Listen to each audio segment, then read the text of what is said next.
ආයිබෝන් කියලා පිළිගන්නවා health tips YouTube channel එකට. අද වීඩියෝ එකෙන් මම කතා කරන්නේ මේ e-cigarette සම්බන්ධයෙන්. මොනවද මේ e-cigarette වලින් වෙන හානිය මොකක්ද? මේව බිව්වට පස්සේ මොනවද වෙන්නේ කියලා අද වීඩියෝ එකෙන් කතා කරනවා.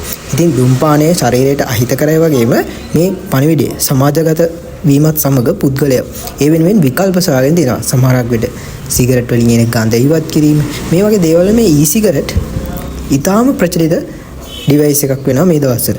ඉතින් ඇත්තටම e-cigarette කියන එක සෞඛ්‍ය ආරක්ෂිතද? ඇත්තටම e-cigarette ගත්තාම මේ කිසිම විටක සෞඛ්‍ය ආරක්ෂිත වන්නේ නැහැ. මේ විද්‍යුත් සිගරට් කිසිම විටම සෞඛ්‍ය සම්පන්න ආදේශකයක් විදිහට සලකන්න බෑ. මේකේ අඩංගු වෙන්නේ මොනවද කියලා බැලුවොත් මෙහි බැටරි ආරෝපණයක් ඒ වගේම ද්‍රව කරපු කොටසක් දියර අඩංගු වෙනවා. ඉතින් මේක බැලුවල්මට ඉතා පහසුවෙන් පාවිච්චි කරන්න වගේම මෙහිදී සමහර ලික්විඩ් වර්ග තියෙනවා. ඒකේ රස ආරෝපණය කරලා ඔයාව ඇබ්බැහියට පත් කරනවා. ඒකේ මෙහි නිකොටින් අඩංගු වෙනවා.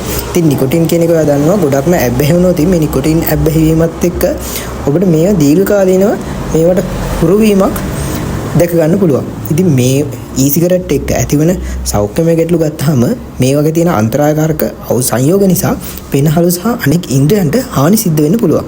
ඒ වගේම හුස්ම ගැනීමේ අපහසුතා වගේ තවත් බොහෝ දේවල් ඇතුළත් වෙනවා.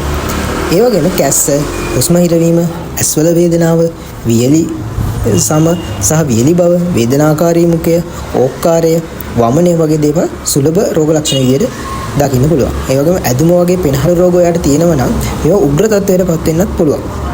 ඒ වගේම සමහරක් විට bronchiolitis obliterans වගේ තියෙනවා නම් ඒවා මේ e-cigarette වලින් තවදුරටත් හානිකරමක් සිද්ධ වෙනවා. ඉතින් මොළයට, හදවතට වගේම දමනි පටු වීමෙන් මේ හෘදයාබාධ, අංශභාග තත්ත්වයන් ඇතිවීමටත් මේවා බලපානවා. ඉතින් මම හිතනවා මේ e-cigarette කියන එක ගැන ඔයා මන අවබෝධයක් ලබා ගන්න කියලා. ඉතින් සිගරට් වගේම e-cigarette පානයෙන් වැළකී ඉඳලා සෞඛ්‍යමත් ජීවිතයක් ලබා ගැනීම ගොඩක් වැදගත් වෙනවා. ස්තුතියි.